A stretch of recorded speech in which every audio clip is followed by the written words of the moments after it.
We are talking about fats and fiber as part of the Eat Well, Be Well series with University of Washington Center for Weight Loss and Metabolic Surgery. And this is dietitian Vanessa Imus. So for today's lesson, we are going to go over fats. Our objectives are going to be to learn why fats are needed in our diet, understand the different types of fats and their effects on the body, calculate your daily fat needs and limits, understand how limiting but still including fats can help with weight loss, create a meal plan to meet your daily fat needs, and put this into action by setting clear goals. And similar with fiber, we're going to learn why fiber is needed in our diet, identify food sources of fiber, know your fiber needs, understand how fiber can help with weight loss, create a meal plan to meet your daily fiber needs, and put it into action again by setting clear goals. So starting with fat, what is fat? Dietary fat is going to be referring to the fats and oils that are found naturally in animal and plant foods, those used in cooking, at the table, and added to processed foods. And dietary fat is made up of a chain of fatty acids. So why do we need fats? Certain vitamins are fat-soluble vitamins, meaning that they only absorb with fat. Those are vitamins A, vitamin D, vitamin E, and vitamin K. If we had a no-fat diet, we would be deficient in all of those vitamins. Fats are going to help you feel full, help you feel satiated, keep you full longer. Fats are actually needed to produce certain types of hormones, testosterones, some estrogens.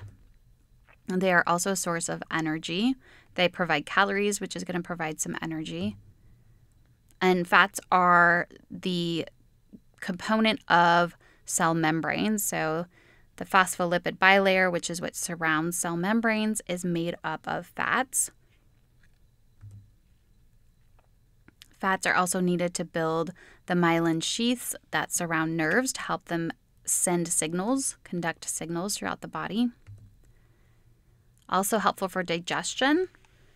Limited to no fats often leads to constipation. And for skin health, fats are going to be helpful for making your skin look more radiant and not dry. So types of fats. The main two are going to be your saturated fatty acids and your unsaturated fatty acids. So this would be the chemical structures showing the difference between the two. We don't really need to go into the chemistry of it. So we're more thinking about what foods contain saturated fats, what foods contain unsaturated fats. A good rule of thumb is that most of the time saturated fats are going to be solid at room temperature, and they're mostly going to come from animal fats.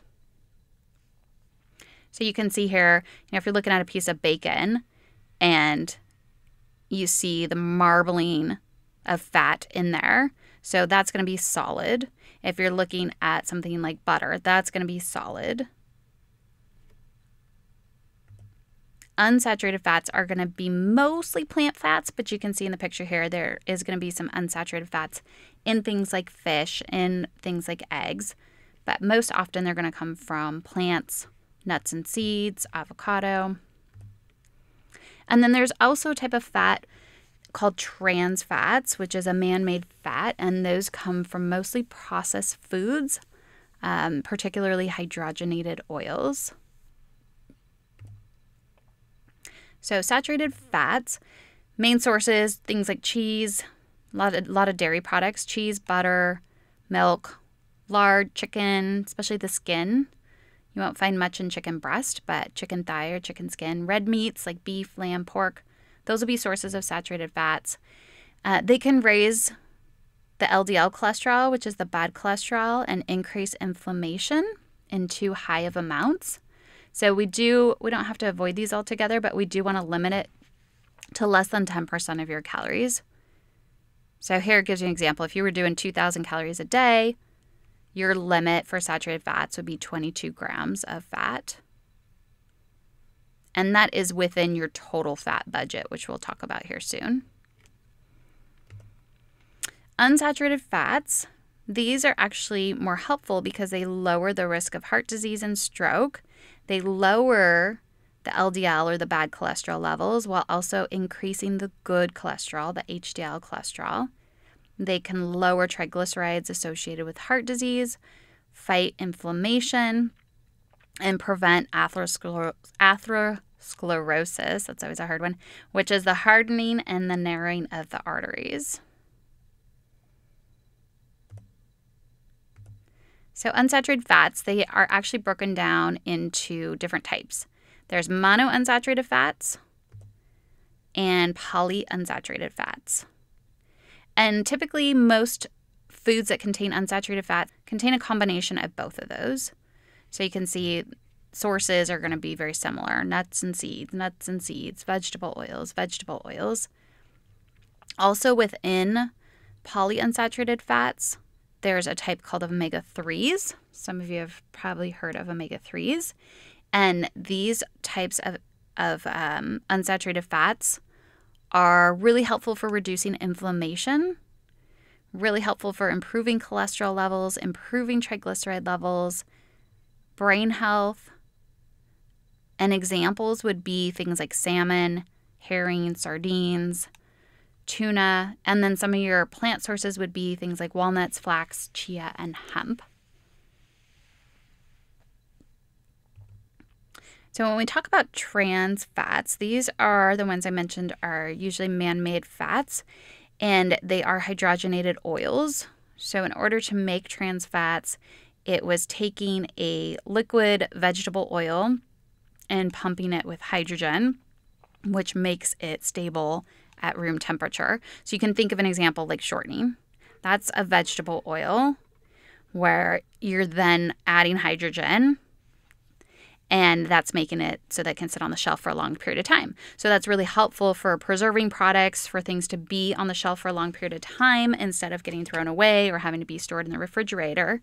But the problem with the trans fats is that they're kind of a triple whammy, because they're going to reduce your good cholesterol, your HDL. They're going to increase your LDL cholesterol and increase inflammation. So 3 things working against you, which are going to increase your risk for heart attacks and strokes. So we want to try to avoid the trans fats altogether if we can. So here, again, another term would be hydrogenated oil or even partially hydrogenated oil. You have to read the food labels carefully because sometimes it will say trans fat and it will give you a number of grams of trans fat. Other times it will say 0, but there may still be trans fats in that product. It's just they can say 0 grams of trans fat if there's less than 1 gram per serving. So you do have to read the ingredient list. We'll go over that. But common places you may find hydrogenated oils, or common places you should at least look at the ingredient list, would be things like peanut butters, packaged processed foods, crackers, cookies, cakes, pastries, coffee creamer, even some tortillas. Again, thinking about, okay, this kind of acts as a preservative, so it can be on the shelf for a long period of time. And then fried foods. So here's an example with peanut butter. Here we see trans fat 0 grams for 2 tablespoons. But if we look at the ingredients, we see roasted peanuts, sugar, and hydrogenated vegetable oil. So again, hydrogenated, that's that key word, or partially hydrogenated, to indicate that there are trans fats in that product. So definitely something you want to avoid, knowing the risks of increasing inflammation, increasing the risk of heart attack, stroke, and negatively impacting cholesterol levels. And you can find alternative products. So it's not that you have to give up peanut butter. It's just that you have to find an alternative that doesn't have hydrogenated oil. So this example, Skippy, I mean, you can find something, some examples maybe like Adam's peanut butter, or even Costco has their own peanut butter, where you look at the ingredients and it's roasted peanuts and maybe salt. So just start paying attention to those labels. Here's an example with the tortillas. So you can find tortillas in the refrigerated section that will have much less ingredients here. Here you can see this long list of ingredients. And on that ingredient list is the hydrogenated oil, hydrogenated soybean oil. So it does have trans fats in it. Another example you can find the trans fats is the coffee creamer. So here is a Coffee Mate option. And again, trans fats, it says 0 grams. And if we look over the ingredient list, partially hydrogenated soybean oil is on the list, which means there is trans fats, but it's in less than a half a gram per serving. But you can find tons of alternatives that do not have trans fats in them and with a much smaller list of ingredients. Here's another one that's a surprise for a lot of people. Ritz crackers. I think I grew up on Ritz crackers, and they've got hydrogenated oil. You can see partially hydrogenated cottonseed oil. And I mean, it's part of what gives it that flavor. If you think of adding shortening to something, it's like that texture, that flavor, that buttery, kind of soft, melt in your mouth type texture. And then again, helps it be able to stay on the shelf for a long period of time. So finding an alternative that doesn't contain the trans fats. And then now there's more of these keto type breads or keto type products out there, and they don't all contain hydrogenated oils, but just be careful and take a look because some of them do. So here's an example where, again, trans fat 0 for 1 slice of bread, but we've got on the ingredient list the fully hydrogenated soybean oil. So if you can find an alternative, that would be a better option. So when we're talking about fats in general, how does balancing fats help with overall weight loss? And emphasizing the keyword balancing. We're not talking about completely avoiding. We're talking about balancing them out throughout the day. So limiting fats helps to reduce overall calorie intake just because fats are 9 calories per gram. And you compare that to carbs, which are 4, or protein, which is 4 calories per gram. So you're getting more calories per gram of fat. So reducing overall fat intake is going to help reduce overall calorie intake pretty quickly. But you also want to include fats because they're going to help you stay full longer. They're going to keep your blood sugar more stable, which reduces the release of insulin, which is kind of the storage hormone, says, hey, let's go store that as fat. And then also it's going to be satisfying for your taste buds. A very low fat diet, you're going to be craving likely high carbohydrate foods or something else if you can't get the fats that you need. So how many fats are recommended? So here you can go to the purple box to calculate your needs. And you may have done this on other PowerPoints if this is your first one. You can get your calorie goal from either your dietitian or the doctor, and you would multiply that by 0.35, which is 35% of your calories from fats.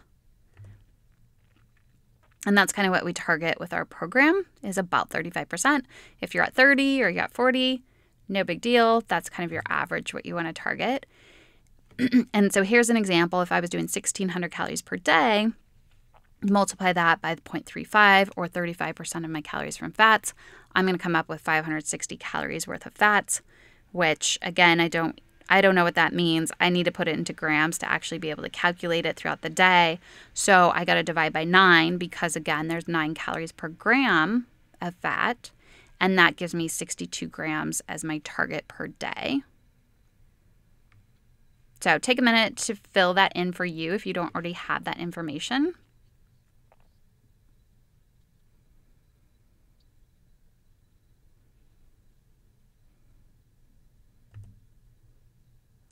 And then how do I meet my daily needs?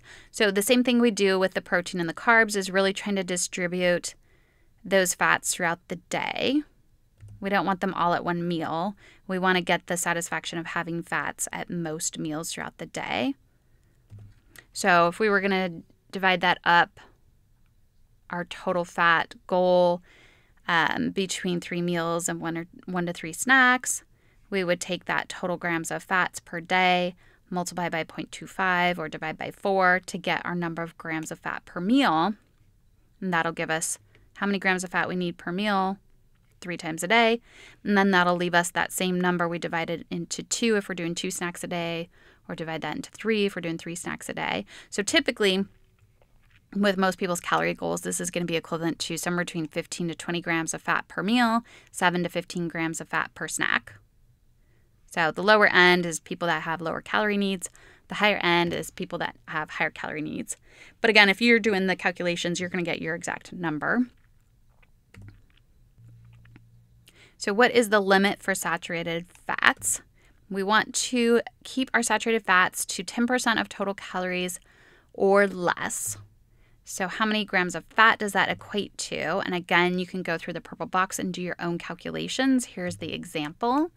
Using 1,600 calories per day, 10% of my calories from saturated fats would be 160 calories worth of saturated fats.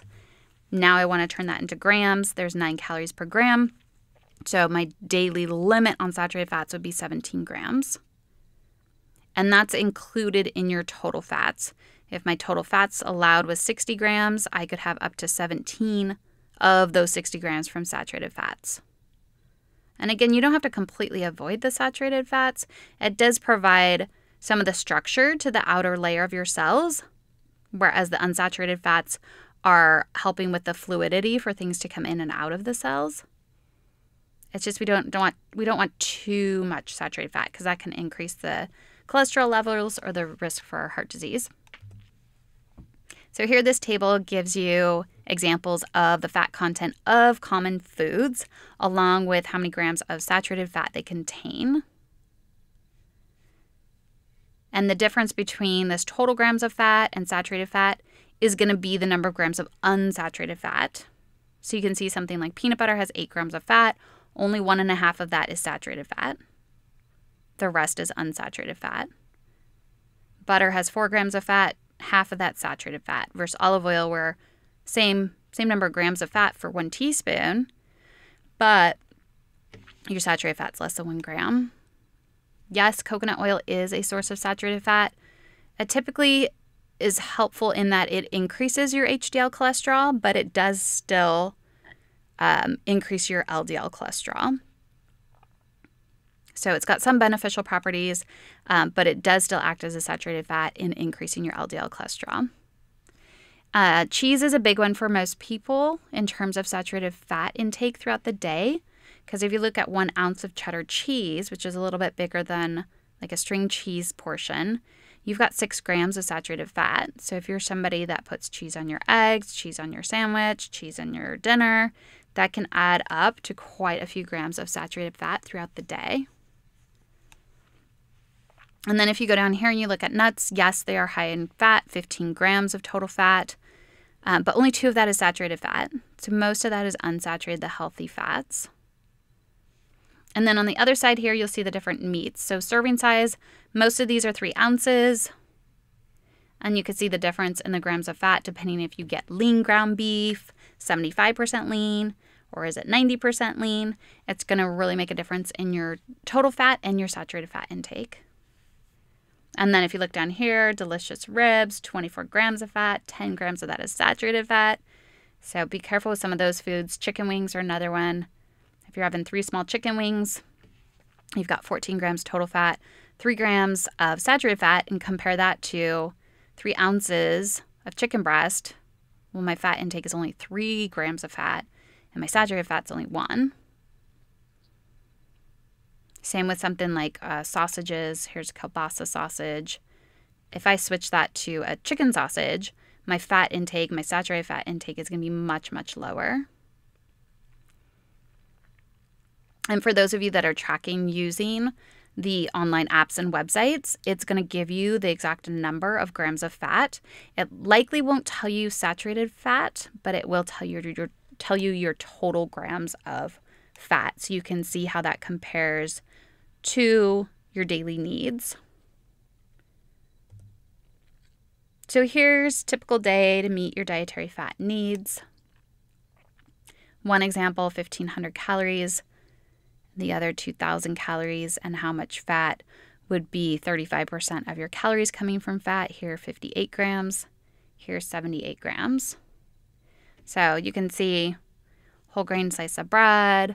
Avocado is going to have some good healthy unsaturated fats. Fried egg will have a little bit of both.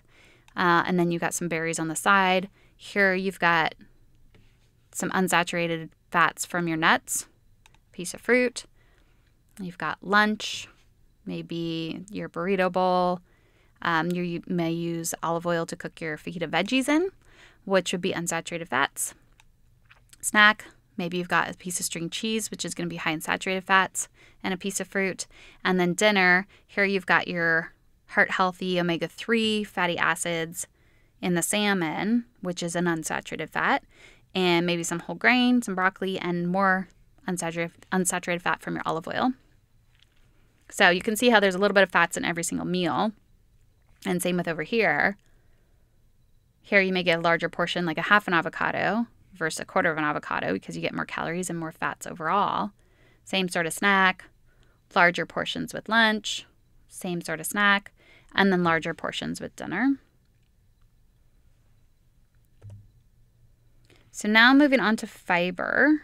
What is fiber? So fiber is a type of carbohydrate that you only get from plant foods that your body doesn't really digest. And there's two types of fiber in plant foods. There's soluble fiber and there's insoluble fiber. And if you're getting the fiber from food, you're usually getting a combination of both versus if you were to take a supplement, which is great because one type of fiber helps to absorb water. The other helps to move things through the digestive system. So they work together to add bulk to the stool and keep it moving through the system. So how does fiber help with weight loss and improve health? Fiber is one of those measures that I love to see because if somebody's meeting their fiber needs from their diet, it's likely that they've got a good varied diet with a lot of different plant foods in it, which is really helpful because all those plant foods contain vitamins and minerals and phytochemicals and all sorts of good stuff. So benefits of fiber to help with weight loss. You're going to get full faster and stay full longer with high fiber foods. It's going to help to reduce blood sugar or manage blood sugar throughout the day because it doesn't break down and turn into sugar as quickly when you have fiber in the foods.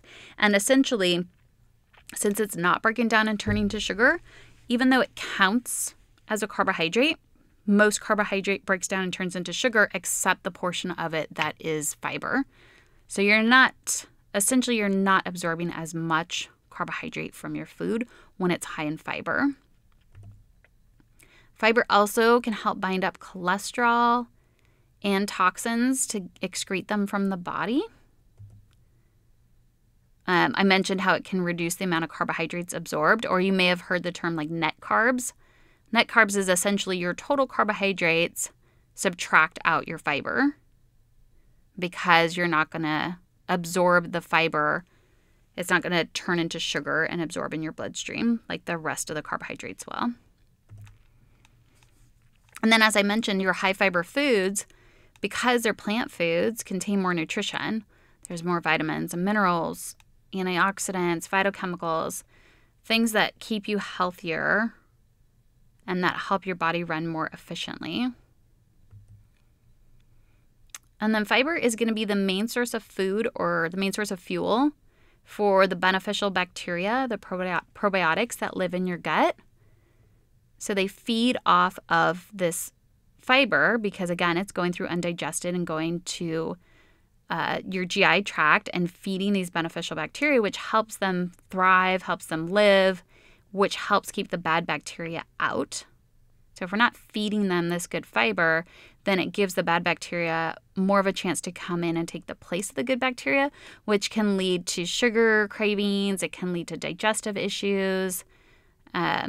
A huge part of your immune system is those beneficial bacteria that line the gut. So you want to be giving them the proper food and fuel. So it's going to help with improving your immune health, digestion, absorption, as long as you're getting a good amount of fiber day in, day out. So how much fiber is recommended? So this one's a little bit easier. You don't have to calculate anything. For women, 21 to 25 grams, and men, 30 to 38 grams. So it's kind of based on your calorie needs. If somebody's calorie needs was 1,200, they're going to be closer to 21 grams of fiber. If somebody's calorie needs are closer to 2,500, you're going to be looking more at 38 grams of fiber. So the general recommendation, 21 to 25 for women, 30 to 38 for men. But the more the better. As long as you're slowly increasing, which we'll talk about, you can't really have too much fiber in your diet. So beware, you do want to slowly increase your fiber intake. You don't want to go from 5 grams of fiber one week to 25 grams the next week because you'll likely get gas, bloating, not feel very good. So give it a few weeks for your body to get used to the increased fiber. And so just try adding about 5 grams of fiber per week. So if you're looking at your food tracker and you're at 10 grams of fiber, then next week try to get to 15 grams most days. And then the following week, try to get to 20. So try to slowly increase it. And then make sure you're drinking plenty of fluids so that you can avoid getting constipated. Because again, fiber is going to work to bulk up the stool, to absorb liquids. So we want to make sure we're getting plenty of liquids for it to absorb, plus more to keep things moving through. Sometimes warm liquids can be more helpful if you do have some issues with constipation as you're increasing your fiber intake. So how do I meet my daily needs? And this is a great visual of all the different colors of different plant foods that contain fiber.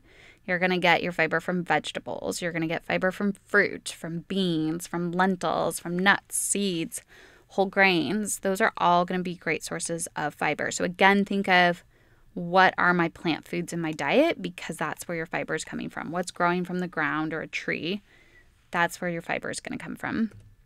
And here is a chart to give you, again, examples of fiber-rich foods, how much fiber they contain. And as you're using the food trackers, you'll also get information from using those as well. So here you can see a typical apple. Keep the skin on. That's where a lot of the fiber is. You get 4 grams of fiber.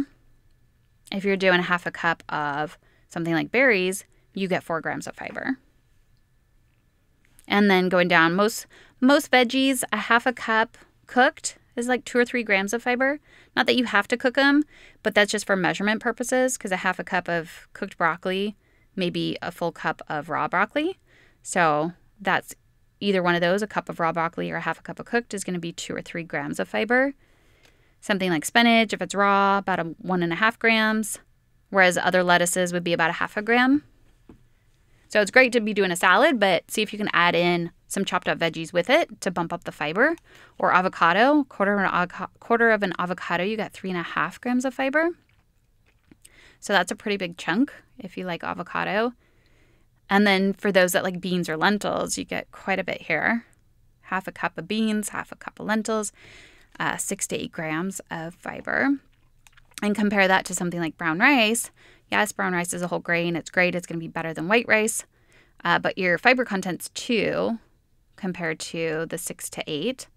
So the beans, the lentils will help you feel more full, will help feed that bacteria within the gut, all those beneficial properties of high fiber.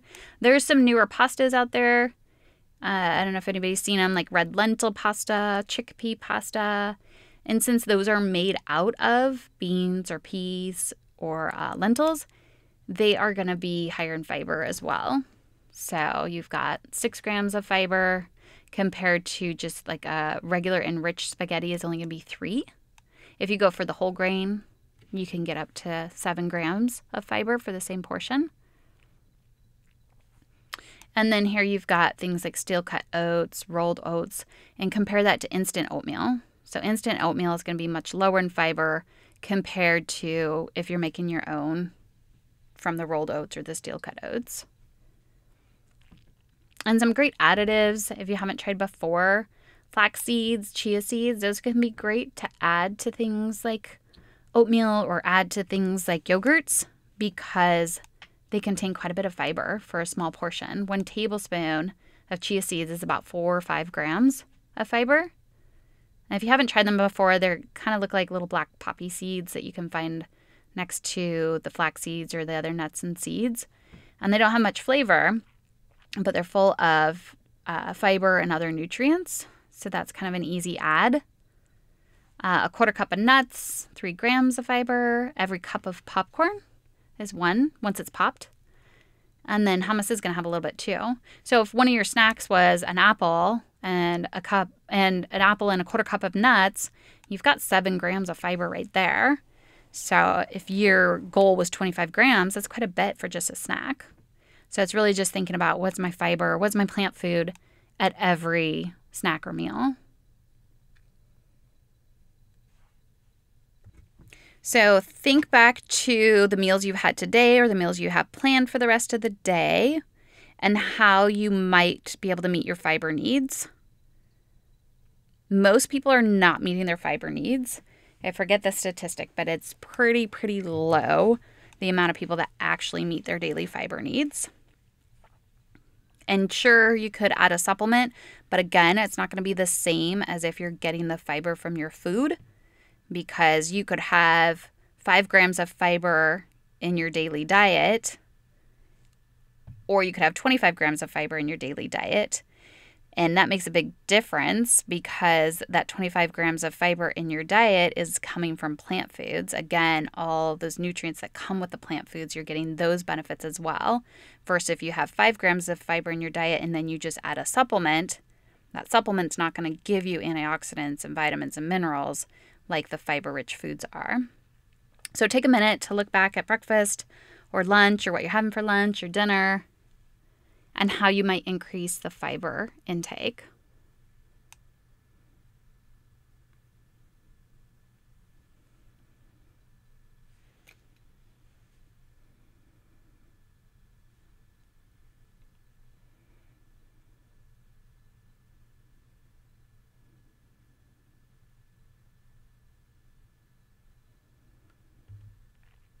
So how to meet your daily fiber needs. Here gives you an example for women if you're going for 25 grams of fiber in a day, and for men if you're going for 38 grams of fiber in a day. So you can see it's doable. Some people look at those numbers and think, how am I going to ever reach my fiber goal? But I promise it is doable. It just takes planning. So here's an example. If I was going to have Greek yogurt, throw some raspberries, have some chia seeds in there, I get 9 grams of fiber right there. And then having a snack, a piece of fruit, some peanut butter, I got another 5. Lunch, maybe a salad with some chopped vegetables, some protein. Having another snack that includes, what's my plant food every snack, or every meal or snack? What's my plant food? Dinner, maybe it's a portion of some kind of protein, some whole grain, and some vegetables. And then I even have room for maybe some dark chocolate, which does have fiber. Milk chocolate does not, but dark chocolate does. And then here's an example for men. If you're going to do scrambled eggs, great way to add fiber would be throwing in chopped veggies, maybe throwing some slices of avocado on top, and then having some fruit on the side. So here we've got 13 grams of fiber just in that breakfast. And then snack, maybe kind of similar. Apple and nuts, but we're up to 7 grams. Salad, throwing in some black beans to bump up the fiber content of that. Another snack, again, what's my plant food? Banana at this snack. And then dinner, same sort of thing. Protein, whole grain, veggies. And then room for a snack at the end of the day as well. So it's definitely doable. You just got to plan ahead and think about what's my plant food? What's my fruit or vegetable every snack or meal? Can I get a whole grain or beans in today? So now we're going to move on to setting goals based on this information. So you'll want to reference the weekly goals handout so that you can fill that out. We're going to set goals for the first week. Then you're going to assess your progress on your own, identify barriers and how to overcome those so that you can modify your goals for the following week. And then just keep repeating until you feel like you're meeting your needs. And so this is going to be the most important part, putting this information into action. So here's your weekly goal setting sheet. And again, using the information from the PowerPoint, we can set goals. And I've got some examples here on fats and fiber. So print this out so that you can track your goals so that you know what you're doing versus what you think you're doing.